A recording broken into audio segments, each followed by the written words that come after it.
Nunca imaginei que uma simples cirurgia de vesícula pudesse mudar completamente a minha vida aos 63 anos. Eu estava ali, deitada na maca do hospital, tentando controlar os nervos antes de entrar na sala de cirurgia. Minha filha havia insistido que eu fizesse logo essa operação. Dizia que não podia mais esperar, que as dores estavam piorando. O doutor que iria me operar entrou na sala e meu mundo desmoronou. Literalmente senti como se o chão tivesse sumido debaixo dos meus pés. Aquele homem tinha o rosto exato do meu neto Gabriel. Os mesmos olhos castanhos, a mesma curva do nariz, o mesmo jeito de sorrir de lado.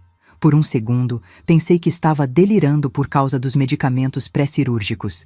Mas antes de continuarmos com essa história, eu peço gentilmente que você se inscreva no canal, curta o vídeo e me diga de qual cidade você está me ouvindo. Me encantaria saber aonde está chegando as nossas histórias, mas não era delírio. Quanto mais eu olhava, mais tinha certeza. Era Gabriel. Meu Gabriel querido que havia morrido há 8 anos, quando tinha apenas 17 anos. O menino que eu havia criado desde pequeno, que dormia na minha casa todo fim de semana, que me chamava de vovó Fifi e que adorava meu bolo de cenoura. Tentei falar alguma coisa, mas as palavras não saíam. Minha garganta estava completamente fechada. O médico deve ter percebido que algo estava errado, porque se aproximou e perguntou se eu estava bem. Quando eu ouvi a voz dele, quase gritei. Era a voz do Gabriel, só que mais madura, mais grave. Foi aí que aconteceu o que me fez desmaiar na hora. O assistente dele se dirigiu a ele chamando: Dr. Campbell, a senhora está muito pálida. Acho melhor verificarmos a pressão dela antes de prosseguir. Campbell, meu sobrenome. O sobrenome que meu falecido marido me deu quando nos casamos há 42 anos. O sobrenome que meu filho e meu neto carregavam. Quando acordei, estava numa sala de recuperação e uma enfermeira me explicava que eu havia desmaiado antes da cirurgia, que precisaríamos reagendar para outro dia, quando eu estivesse mais estável. Mas como eu poderia estar estável depois do que acabara de ver? Durante todo o trajeto de volta para casa, não consegui parar de pensar. Gabriel estava morto. Eu mesma tinha ido ao funeral dele, tinha chorado sobre o caixão. Tinha acompanhado meu filho Rodrigo e minha nora Camila no processo todo de luto. Lembrava perfeitamente de como eles estavam devastados. Chegando em casa, fui direto para o meu quarto e abri a gaveta onde guardava as fotos do Gabriel. Peguei a última que tínhamos tirado juntos, 2 semanas antes do acidente. Ele estava sorrindo, abraçado comigo na varanda da minha casa. Comparei com a imagem que ficou gravada na minha mente do médico que vi hoje. Não havia dúvida. Era a mesma pessoa. Mas como isso era possível?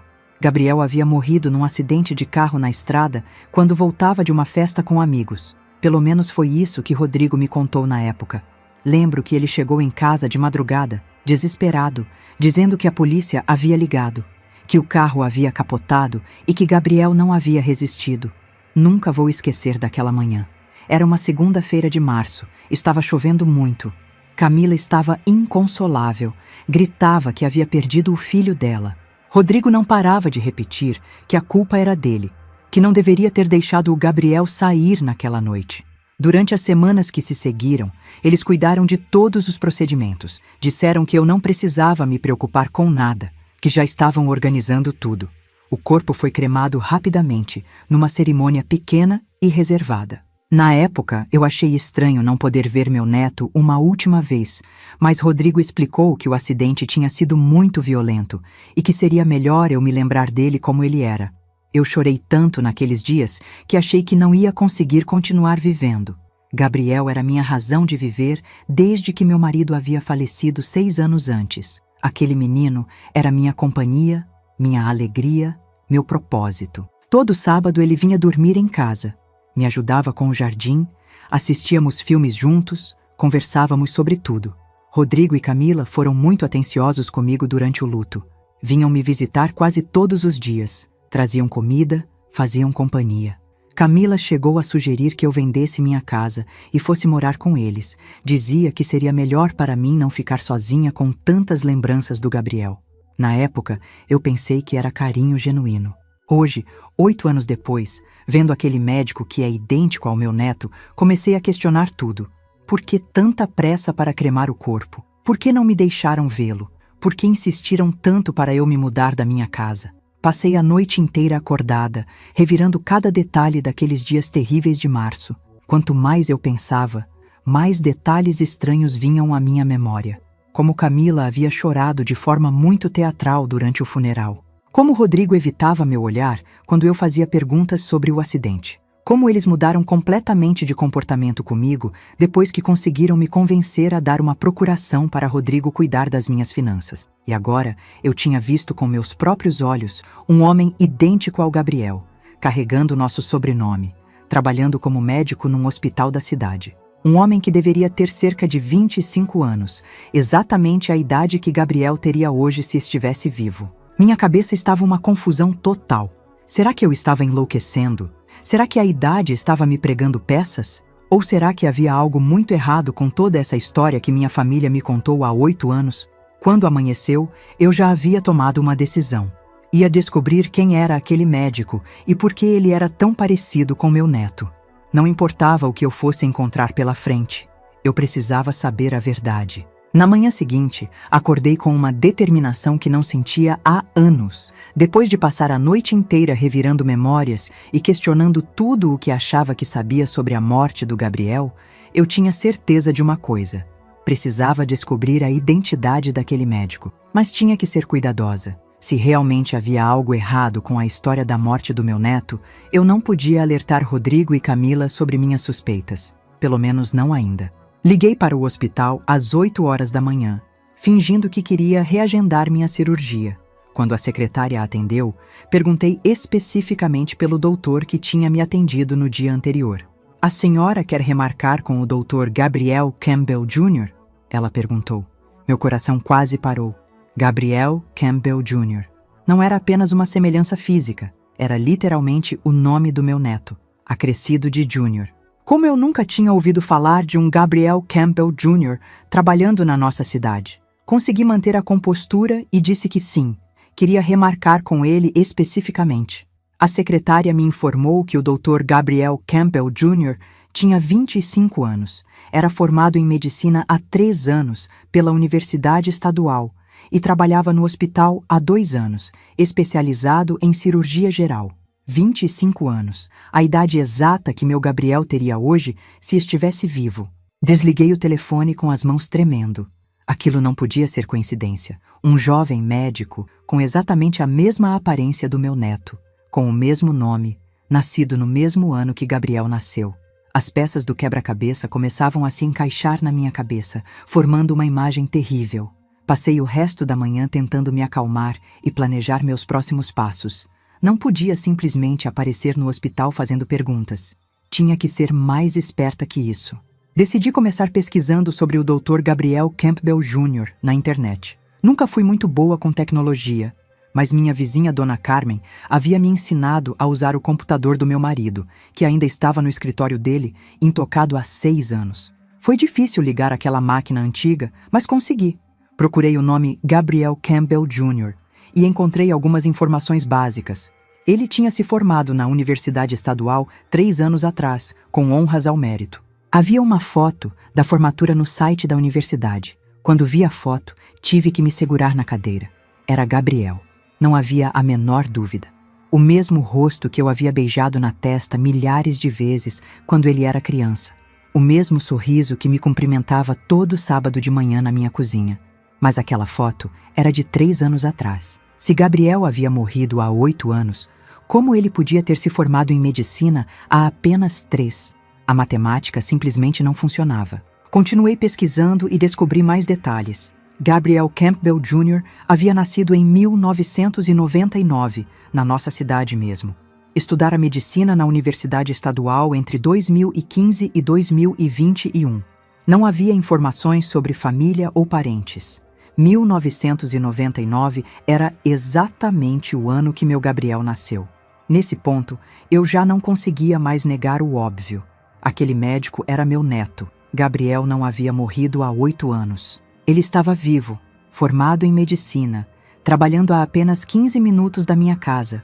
Mas então, por que Rodrigo e Camila me contaram que ele estava morto? Por que fizeram um funeral falso? Por que me fizeram chorar a perda dele durante 8 longos anos? A resposta veio como um soco no estômago. Eles queriam me afastar do Gabriel. Por quê? O que meu neto poderia ter descoberto ou feito que os levasse a tamanha mentira? Lembrei de outros detalhes estranhos. Como Rodrigo havia insistido para eu dar uma procuração para ele cuidar das minhas finanças logo depois da morte do Gabriel. Como Camila havia sugerido várias vezes que eu vendesse a casa e fosse morar num asilo. Como eles sempre pareciam interessados em saber quanto dinheiro eu tinha na poupança. Será que Gabriel havia descoberto algum esquema deles para roubar minha herança? Será que a morte dele foi uma forma de me deixar sozinha e vulnerável para eles fazerem o que quisessem com meu patrimônio? Quanto mais eu pensava, mais furiosa ficava. Se minhas suspeitas estivessem corretas, Rodrigo e Camila não eram apenas mentirosos. Eles eram monstros. Tinham me feito acreditar que meu neto querido estava morto. Me causaram uma dor indescritível, só para poderem me manipular financeiramente. Mas eu precisava ter certeza antes de fazer qualquer coisa. Precisava conversar com Gabriel pessoalmente. Precisava ouvir da boca dele o que realmente havia acontecido há 8 anos. O problema era como chegar até ele sem levantar suspeitas. Não podia simplesmente aparecer no hospital e dizer: "Oi, Gabriel, sou sua avó, pensei que você estivesse morto." Se minha família realmente estava por trás de tudo isso, eles podiam fazer Gabriel desaparecer de novo. Pensei em várias estratégias durante toda a tarde. A mais simples seria mesmo remarcar minha cirurgia com ele. Assim eu teria uma desculpa legítima para estar no hospital e poderia tentar conversar com ele em particular. Liguei novamente para o hospital no fim da tarde e marquei a cirurgia para a semana seguinte. Disse que queria especificamente o Dr. Gabriel Campbell Jr., porque uma amiga tinha me recomendado ele. Durante os próximos dias, mal consegui dormir. Ficava imaginando como seria reencontrar meu Gabriel depois de 8 anos acreditando que ele estava morto. Como ele reagiria ao me ver? Será que ele sabia que eu pensava que ele tinha morrido? Será que ele sabia que seu pai tinha mentido para mim todos esses anos? E se eu estivesse enganada? E se fosse realmente só uma coincidência bizarra? Um jovem parecido com meu neto, que por acaso tinha o mesmo nome? Mas no fundo eu sabia que não era. Eu conhecia aquele rosto melhor do que o meu próprio. Era Gabriel, sem dúvida alguma.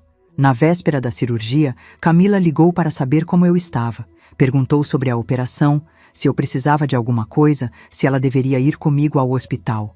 Pela primeira vez em 8 anos, olhei para aquela mulher com desconfiança total.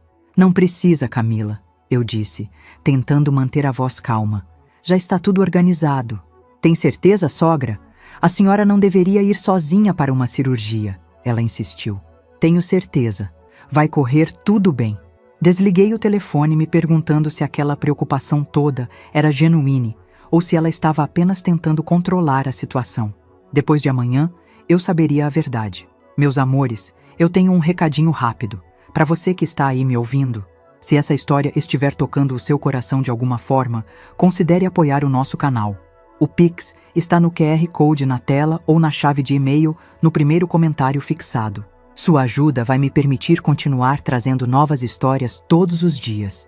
A noite antes da cirurgia foi a mais longa da minha vida. Fiquei deitada na cama, olhando para o teto, repassando cada momento daqueles dias terríveis de março de 8 anos atrás. Agora, com a suspeita de que Gabriel podia estar vivo, cada detalhe parecia ter um significado completamente diferente. Lembrei de como tudo começou naquela madrugada chuvosa. Rodrigo havia chegado em casa por volta das 3 da manhã, batendo na minha porta desesperadamente. Quando abri, ele estava molhado, com o rosto transtornado, repetindo sem parar que Gabriel tinha morrido num acidente. Na época, achei natural ele estar tão abalado.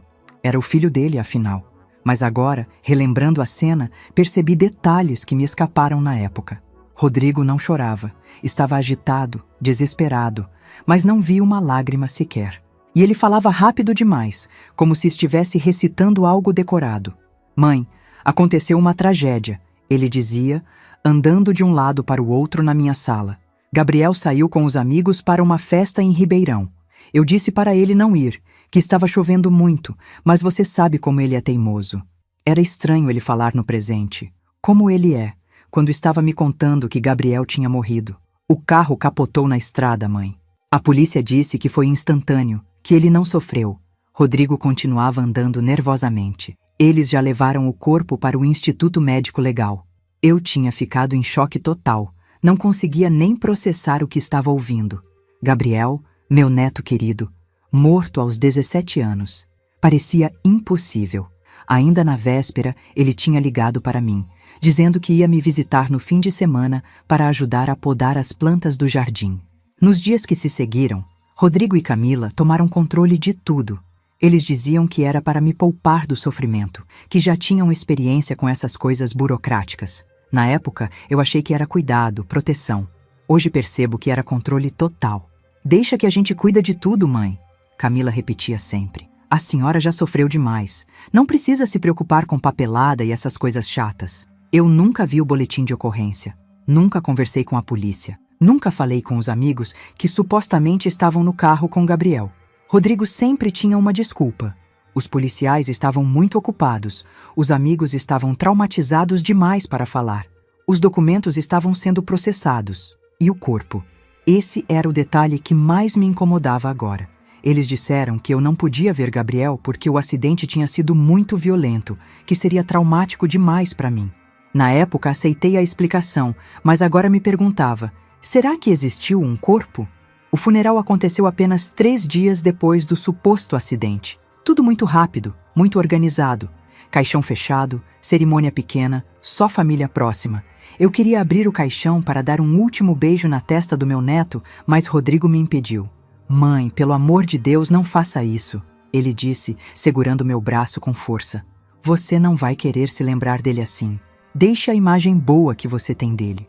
Camila reforçava. Ele está em paz agora, dona Filomena. Não precisa fazer isso consigo mesma. E eu, na minha dor, aceitei. Deixei eles me convencerem. Chorei sobre um caixão que talvez nem tivesse meu neto dentro. A cremação aconteceu no mesmo dia, logo após a cerimônia. Mais uma vez, eles foram categóricos. Era o que Gabriel teria querido. Mas eu nunca tinha ouvido meu neto falar sobre cremação ou enterro. Que adolescente de 17 anos pensa nessas coisas?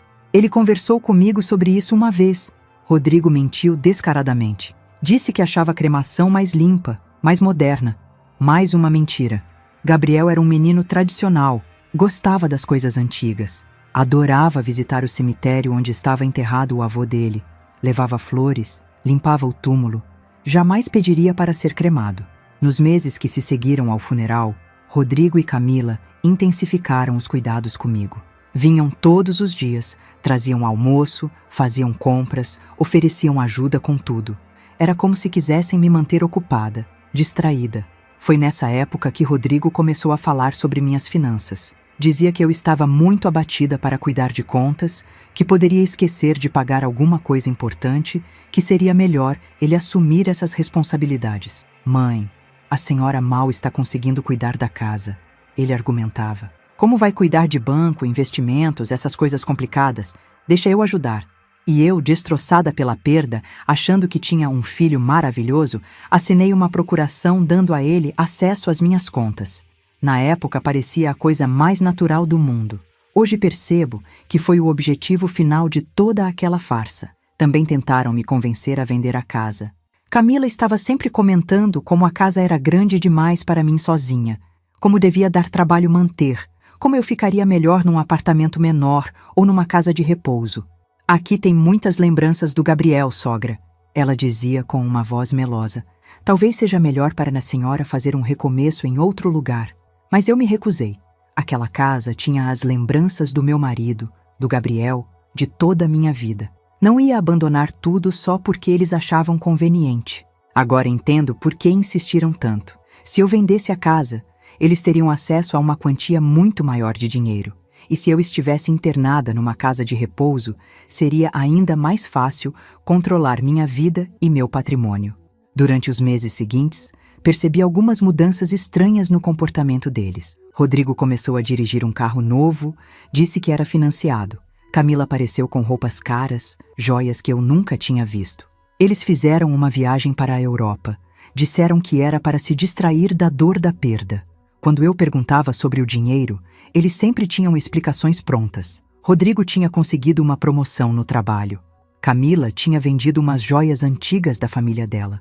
A viagem tinha sido um presente de uns amigos ricos, mas agora, Juntando todas as peças, a verdade era óbvia.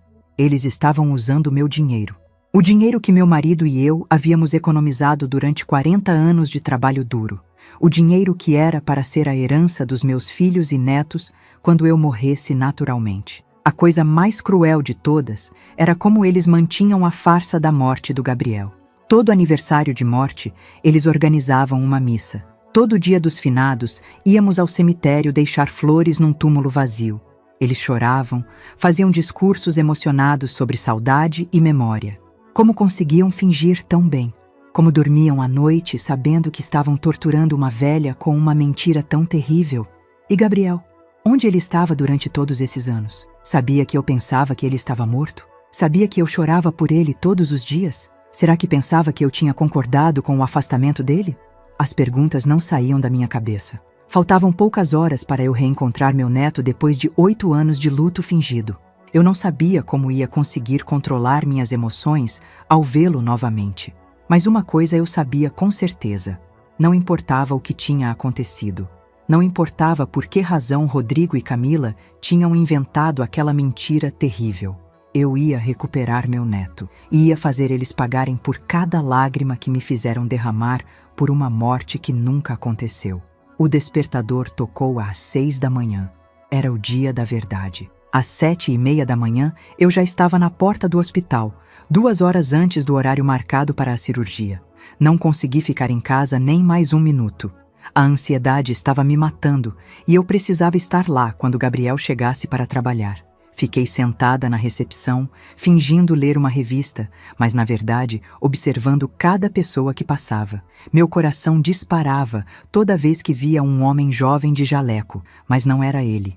Por volta das 8:45, vi Gabriel entrando pela porta principal.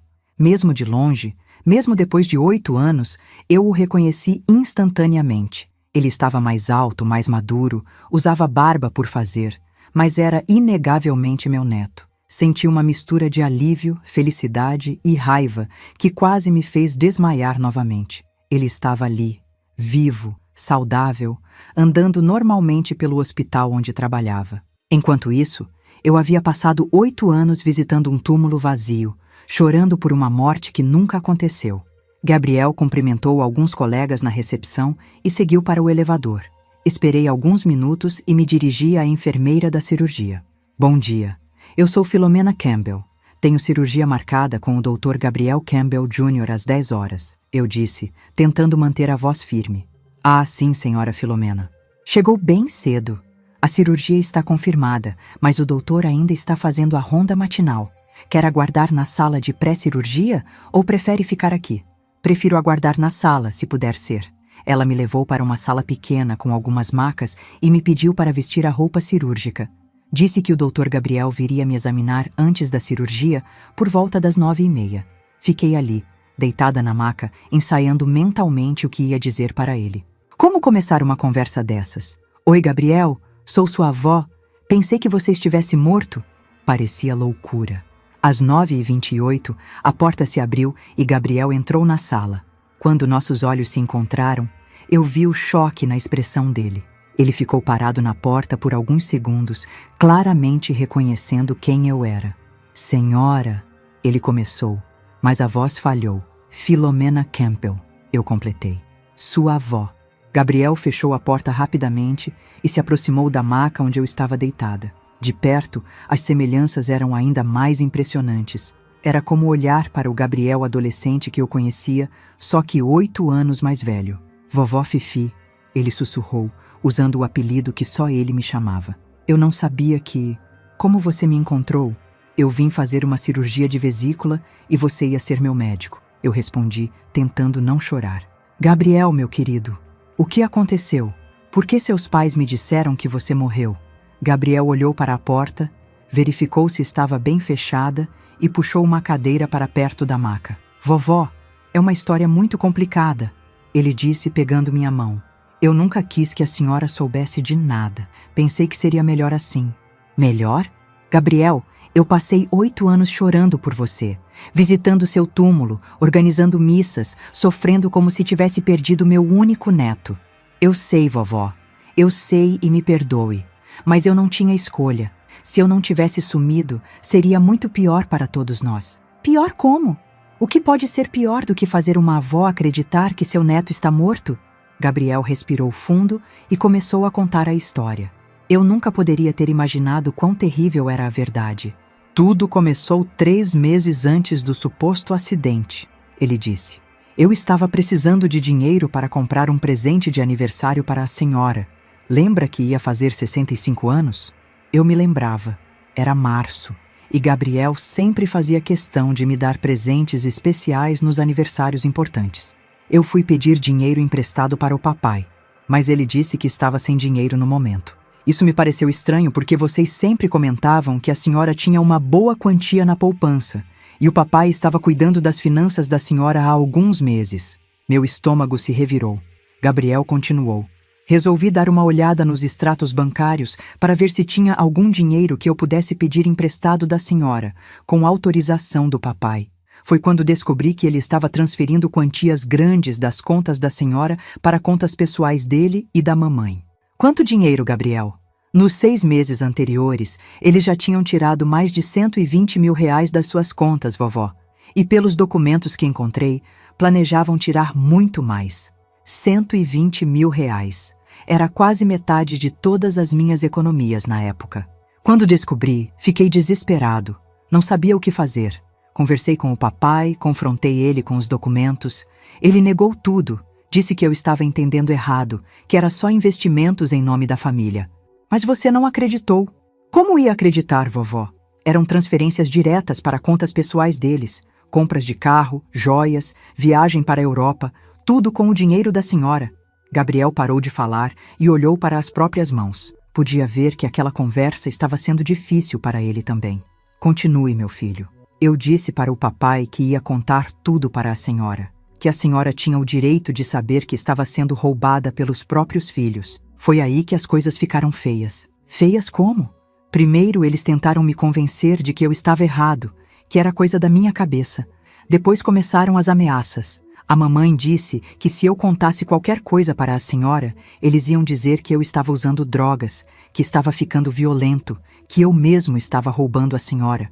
Eles ameaçaram você? Pior que isso, vovó. O papai disse que tinha amigos na polícia, que podia inventar qualquer história sobre mim. Disse que eu era menor de idade, que ninguém ia acreditar na minha palavra contra a dele. Senti uma raiva tão grande que tive vontade de sair dali e confrontar Rodrigo na mesma hora. Meu próprio filho ameaçando meu neto para poder continuar me roubando. Foi quando eles propuseram o acordo. Gabriel continuou. Disseram que se eu sumisse da cidade, se fingisse estar morto, eles parariam de mexer no dinheiro da senhora, que iam devolver tudo e nunca mais tocariam nas suas contas. E você acreditou neles? Eu tinha 17 anos, vovó. Estava com medo, e eles fizeram parecer que era a única forma de proteger a senhora. Disseram que se eu denunciasse, ia ser uma guerra judicial que duraria anos, que a senhora ia sofrer muito, que poderia até perder todo o dinheiro por causa dos custos dos processos. Podia ver nos olhos do Gabriel que ele realmente acreditava estar fazendo a coisa certa. Meu menino de 17 anos, tentando me proteger da ganância do próprio pai. Como vocês organizaram tudo? Eles tinham tudo planejado. O papai tinha um amigo que trabalhava numa funerária, conseguiram documentos falsos, organizaram o acidente fake, o funeral, a cremação. Eu fiquei escondido numa pensão em outra cidade até tudo se acalmar. E depois? Depois eles me mandaram para bem longe, para uma cidade do interior, onde eu não conhecia ninguém. Me deram um pouco de dinheiro e disseram para eu refazer minha vida com outro nome. Que se eu voltasse ou tentasse contato com a senhora, eles iam cumprir as ameaças. Mas você voltou. Está aqui. Gabriel sorriu pela primeira vez na nossa conversa. Voltei há 2 anos. Consegui terminar o ensino médio, entrei na universidade com bolsa de estudos, me formei em medicina. Sempre com muito cuidado para eles não descobrirem onde eu estava. E por que voltou para esta cidade? Porque eu nunca parei de pensar na senhora, vovó. Nunca parei de me sentir culpado por ter deixado eles continuarem mentindo para a senhora. Voltei para tentar descobrir se eles cumpriram o acordo, se pararam de roubar o seu dinheiro. E cumpriram?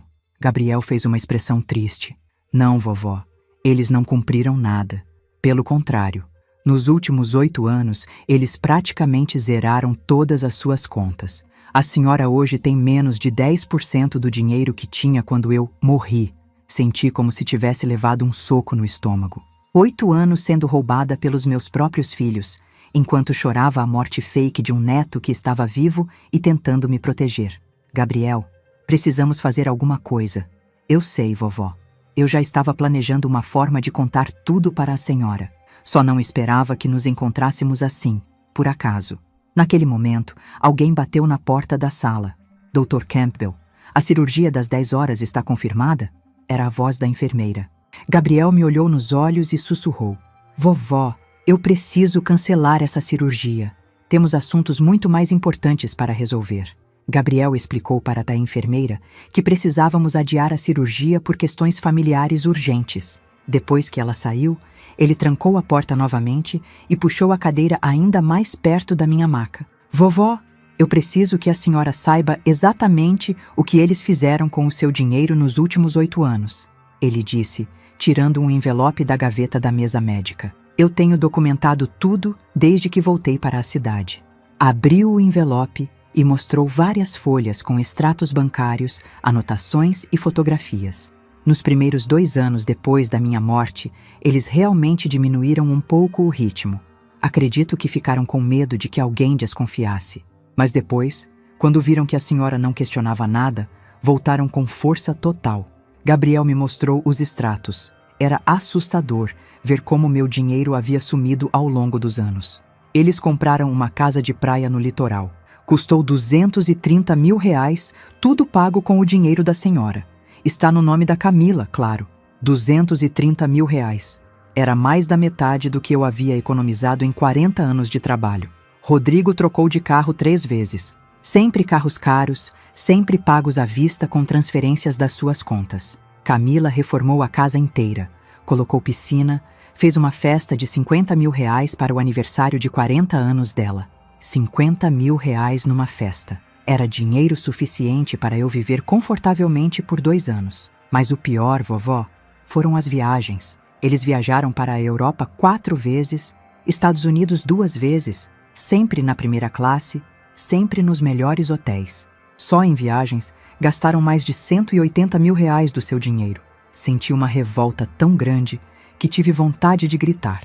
Enquanto eu economizava cada centavo, comprando as coisas mais baratas no supermercado, cuidando da casa sozinha para não gastar com empregada, eles estavam torrando minha herança em luxos. Como você conseguiu todos esses documentos, Gabriel?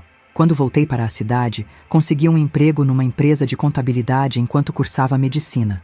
Aprendi muito sobre investigação financeira. E como o papai nunca cancelou minha procuração para assuntos médicos, consegui acesso a algumas informações bancárias da senhora. Procuração médica? Sim, vovó. Quando eu era menor de idade, a senhora assinou uma procuração para o papai cuidar de questões médicas minhas. Ele nunca cancelou. Então, tecnicamente, eu ainda tenho acesso a algumas informações familiares. Gabriel continuou mostrando os documentos. Mas há algo ainda pior que eu descobri recentemente. Eles não roubaram apenas o dinheiro da poupança, conseguiram acesso ao testamento da senhora também. Meu testamento? Como assim? A senhora lembra que há 3 anos o Rodrigo sugeriu que fosse importante atualizar o testamento? Disse que tinha mudanças na lei, que seria melhor refazer tudo? Eu me lembrava. Rodrigo havia insistido tanto que acabei concordando. Fomos juntos no cartório, ele estava sempre do meu lado durante todo o processo. Pois é, vovó. Eles alteraram completamente os termos do testamento. Antes, metade dos seus bens ficaria para o Rodrigo e metade seria minha, para quando eu completasse 25 anos. No Novo Testamento, tudo fica para o Rodrigo e eu nem sou mencionado, já que oficialmente estou morto. Mas isso não pode ser legal? É totalmente legal, vovó. A senhora assinou tudo de livre e espontânea vontade, na presença de testemunhas e tabelião. Eles foram muito espertos. Fiquei em silêncio por alguns minutos, processando tudo o que Gabriel estava me contando.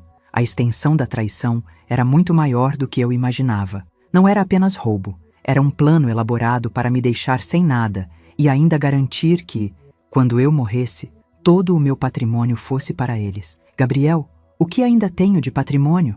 Hoje a senhora tem 22 mil reais na conta corrente, 16 mil na poupança e a casa. Só a casa mesmo, porque eles conseguiram tirar seu nome de todos os outros investimentos e aplicações que a senhora tinha.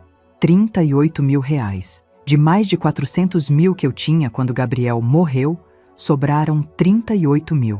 E tem mais uma coisa, vovó. Eles estão planejando internar a senhora numa casa de repouso. O quê? Ouvi uma conversa entre eles na semana passada. Estavam falando que a senhora está ficando esquecida, que não consegue mais cuidar da casa sozinha, que seria mais seguro numa instituição. Rodrigo já foi visitar 3 casas de repouso e está escolhendo uma. Mas eu não estou esquecida. Não preciso de casa de repouso. Eu sei disso, vovó. Mas eles vão usar qualquer pretexto para conseguir internar a senhora.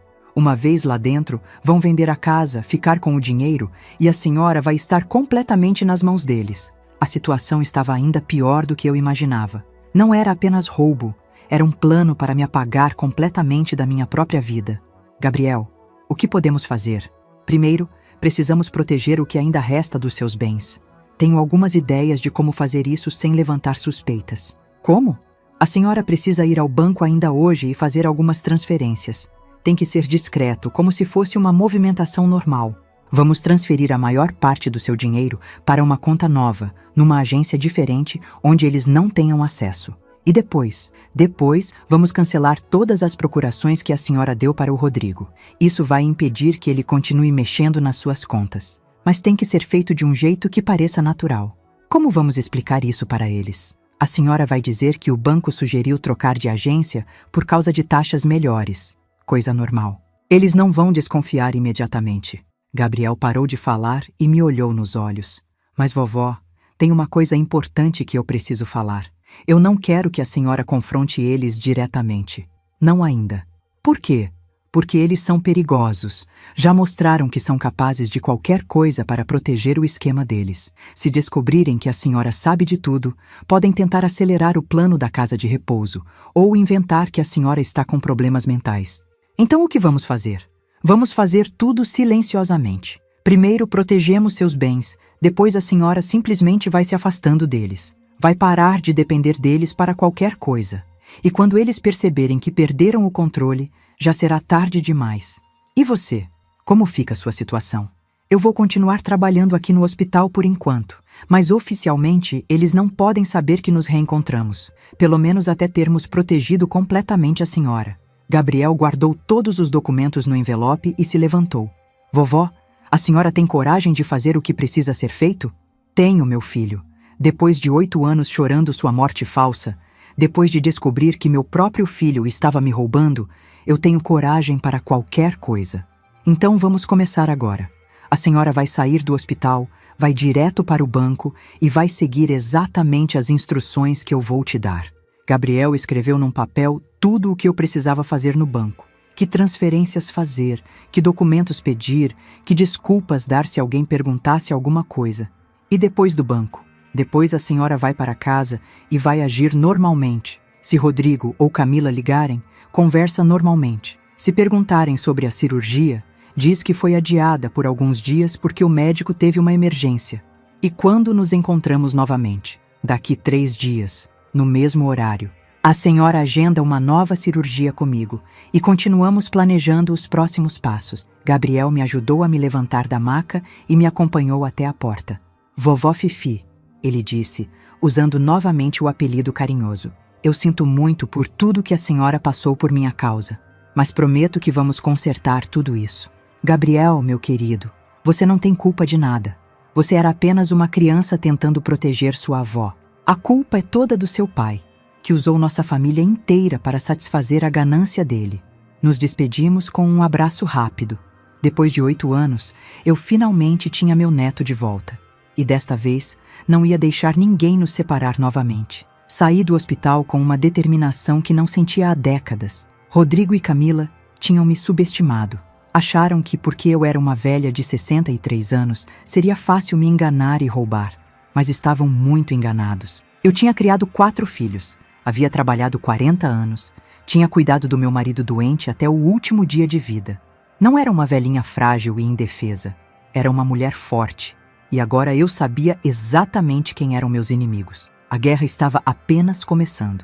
3 meses depois daquele dia no hospital, minha vida estava completamente diferente. Seguindo os conselhos de Gabriel, eu havia conseguido proteger o que restava dos meus bens e me libertar completamente do controle de Rodrigo e Camila, sem eles perceberem até ser tarde demais. Tudo começou naquela mesma tarde, quando saí do hospital e fui direto ao banco. Segui exatamente as instruções que Gabriel havia escrito. Transferi a maior parte do meu dinheiro para uma conta nova em outra agência, cancelei as procurações de Rodrigo e mudei meu endereço de correspondência para uma caixa postal que aluguei. Quando Rodrigo percebeu que não conseguia mais acessar minhas contas, eu disse que o banco havia mudado o sistema e que agora eu mesma tinha que fazer todas as movimentações. Ele ficou irritado, mas não desconfiou de nada. Nas semanas seguintes, comecei a me afastar deles gradualmente. Parei de aceitar suas visitas diárias, disse que estava me sentindo mais independente, que queria cuidar da minha própria vida. Quando sugeriram novamente a casa de repouso, fui categórica.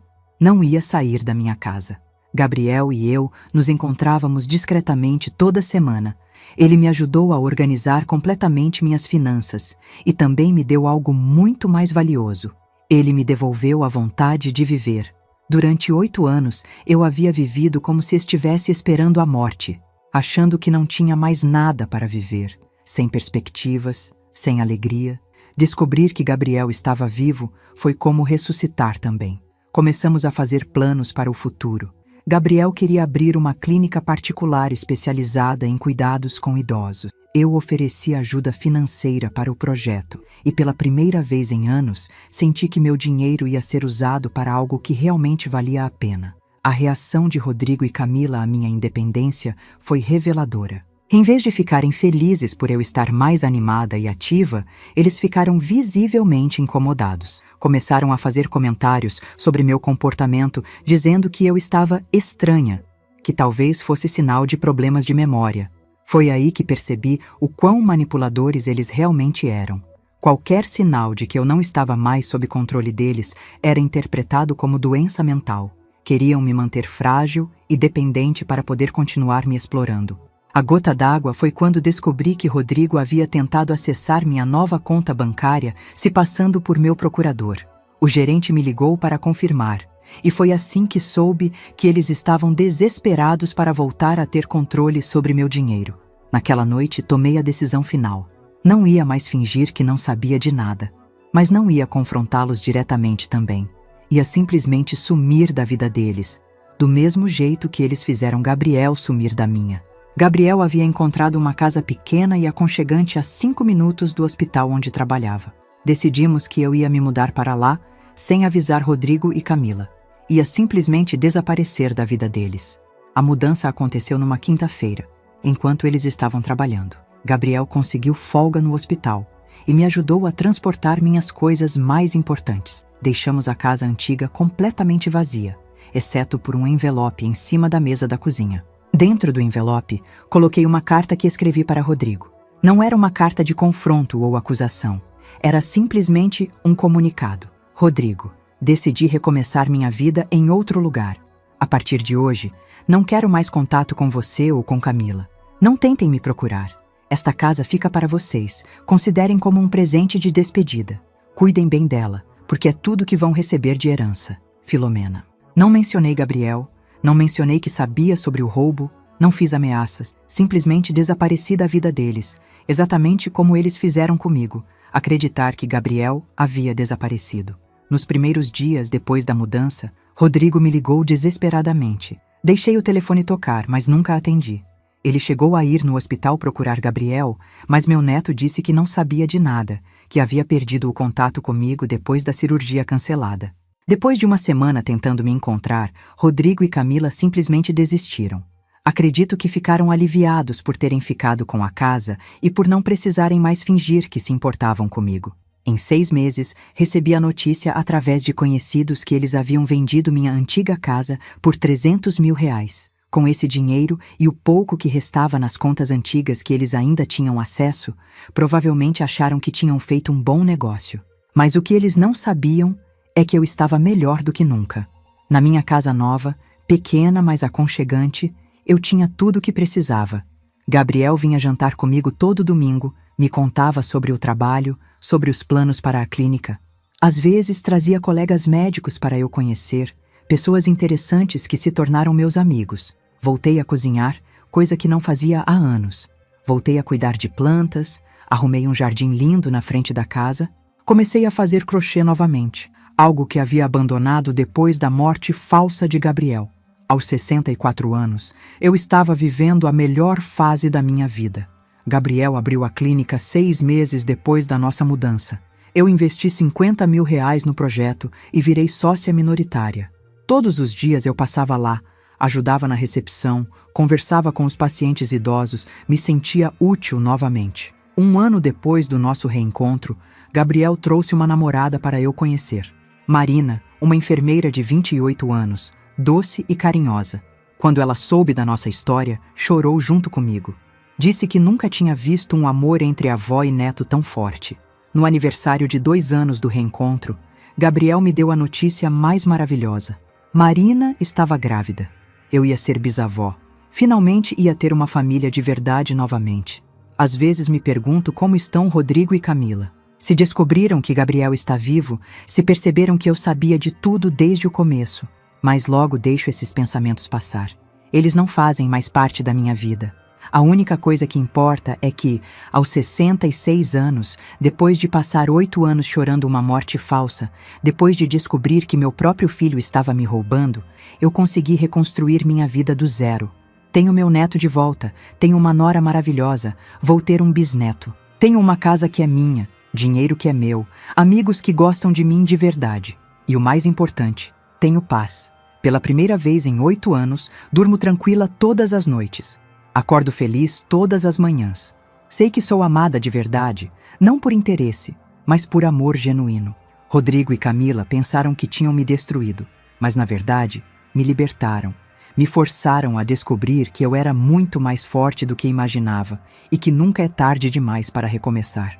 Ontem, Gabriel chegou em casa com uma notícia. Marina quer que o bebê, se for menina, se chame Filomena. Em minha homenagem, chorei de felicidade. Depois de tudo que passei, meu nome vai continuar na família.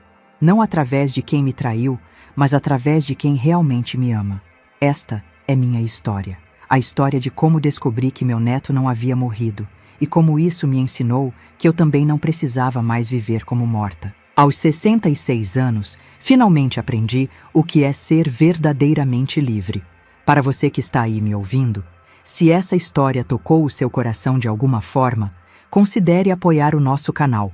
O Pix está no QR Code na tela ou na chave de e-mail no primeiro comentário fixado. Sua ajuda nos permite continuar trazendo novas histórias todos os dias. Muito obrigado de coração por você me ouvir até aqui. Quero te convidar a fazer parte da nossa família e acompanhar as próximas histórias. Inscreva-se no canal, curta o vídeo e me diga de qual cidade você está me ouvindo.